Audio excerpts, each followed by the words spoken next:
Hello viewers, welcome to our channel. నేను Charan Parimi.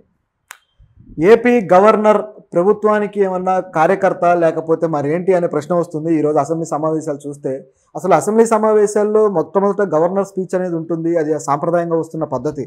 So governor వచ్చాడు, speech ఇచ్చాడు, ఇంతవరకు బాగానే ఉంది. కానీ ఇక్కడ జరిగింది ఏంటంటే, గవర్నర్ స్పీచ్ ఎప్పుడైనా సరే రాష్ట్ర ప్రయోజనాల గురించి చాలా బ్యాలెన్స్డ్గా రెండు పార్టీలకి ఒక ప్రాధాన్యత ఇస్తూ, ప్రతిపక్ష హోదా ఉన్నా లేకున్నా ప్రతిపక్షంగా గవర్నమెంట్ ప్రశ్నించే పొజిషన్లో మరో పార్టీ ఉంది కాబట్టి వాళ్ళకి ఇవ్వాల్సిన ప్రాధాన్యత వాళ్ళకి ఇవ్వాలి, అలాగే గవర్నమెంట్కి ఇవ్వాల్సిన ప్రాధాన్యత గవర్నమెంట్కి ఇవ్వాలి. సో ఈ బ్యాలెన్స్ అనేది అవసరం. ఎందుకంటే ఎప్పుడైనా సరే ఈ గవర్నర్ అనే వ్యక్తి ఒక పార్టీకి సంబంధించిన వ్యక్తి కాదు. ఆయన పార్టీలో రాజకీయంగా ఎదిగి రావచ్చు, అలాగే ఒక పార్టీ ఆయనకి ఆ పగ్గాలు ఇచ్చుండొచ్చు, గవర్నర్గా పంపించి ఉండొచ్చు. కానీ ఇన్ని జరిగినా సరే ఒక పార్టీకి సంబంధించిన వ్యక్తిగా ఎప్పుడు కూడా బిహేవ్ చేయకూడదు. అలాగే ఒక పార్టీకి ఆయన స్టాండ్ తీసుకోకూడదు. ఆయన ఎప్పుడూ కూడా రాజకీయాలకు అతీతంగా న్యూట్రల్గా ఉండాలి. ఇలా చేసిన గవర్నర్లు మనకు అనేక మంది ఉన్నారు. గతంలో కూడా గొప్ప పేరు తెచ్చుకున్న వాళ్ళు కూడా ఉన్నారు.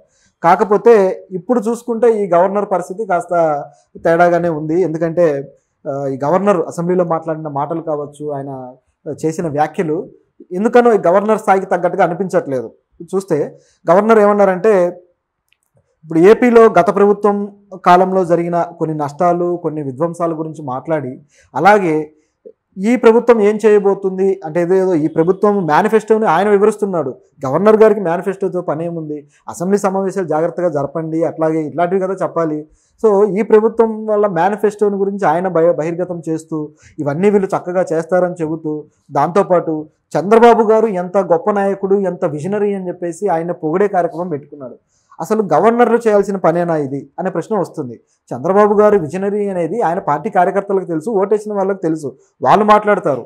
అంటే ఇది ఎలా ఉందంటే, గత ప్రభుత్వాన్ని ఈయన దూషించడం కోసం దీన్ని ఒక అవకాశంగా చేసుకున్నట్టు, అలాగే ప్రస్తుత ప్రభుత్వానికి నేను చాలా అనుకూలంగా ఉన్నాను చూడండి, మీరేం చెప్పినా నేను ఓకే అంటానని చెప్పి చాటుకోవడానికి కనిపిస్తుంది ఇది. నిజానికి అంటే గవర్నర్ స్థాయి వ్యక్తి మీద మనం ఇలాంటి వ్యాఖ్యలు చేసుకోవాల్సి వస్తుంది అంటే ఆయన చేసిన పని అలా ఉంది. నిజానికి చాలా కాలంగా కూడా ఈ గవర్నర్ల పొజిషనే కాస్త తేడాగా ఉంది.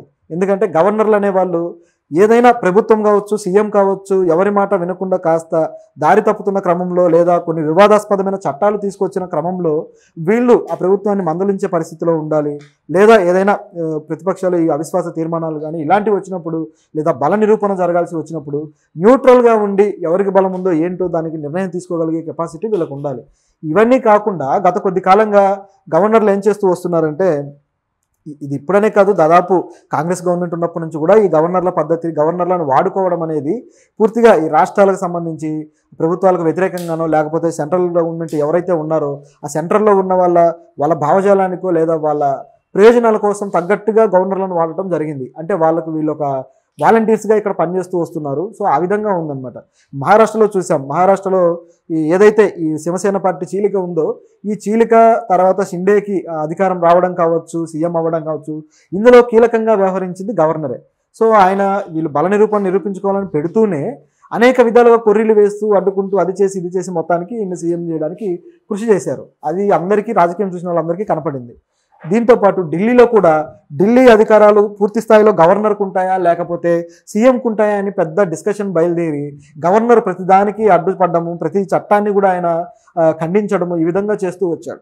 మొన్న కూడా కేజ్రీవాల్ జైల్లో ఉండి ఆరోగ్యం బాగాలేదు, ఆయన ఆరోగ్యం క్షీణిస్తూ ఉంది అని చెప్పేసి కోర్టుకు పిటిషన్ పెట్టుకొని బెయిల్ అడిగితే దానికి గవర్నర్ రియాక్ట్ అవ్వాల్సిన అవసరం ఏముంది?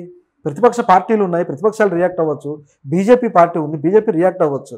అదంతా కాకుండా గవర్నర్ రియాక్ట్ అవుతున్నాడు. అది కూడా ఏంటంటే ఆయన కావాలనే ఇలా చేస్తున్నాడు, ఆయన చక్కెర లెవెల్స్ పడిపోవడానికి, ఆ షుగర్ లెవెల్స్ పడిపోవడం కోసమే సరిగ్గా ఆహారం తీసుకోవట్లేదు, సో ఇది సరైనదేనా కాదా అని చెప్పేసి ఆయన మాట్లాడడం జరిగింది. సో ఇట్లా అంటే దానికి మళ్ళీ ఆపు కూడా సెటైర్ వేసింది. ఆపు ఏం సెటైర్ వేసిందంటే, ఈ గవర్నర్ డాక్టర్ అని మాకు తెలియదు, మరి ఈయన డాక్టర్ లాగా అద్భుతమైన సూచనలు చేస్తున్నాడు ఏంటిది అని చెప్పేసి ఆపు ప్రతినిధులు కూడా ఆశ్చర్యపోయారనమాట. అంటే వాళ్ళు సెటైర్, ఆయన డాక్టర్ కాకపోయినా ఈయన ఎందుకు ఇలాంటి సూచనలు చేస్తున్నాడు అని చెప్పేసి.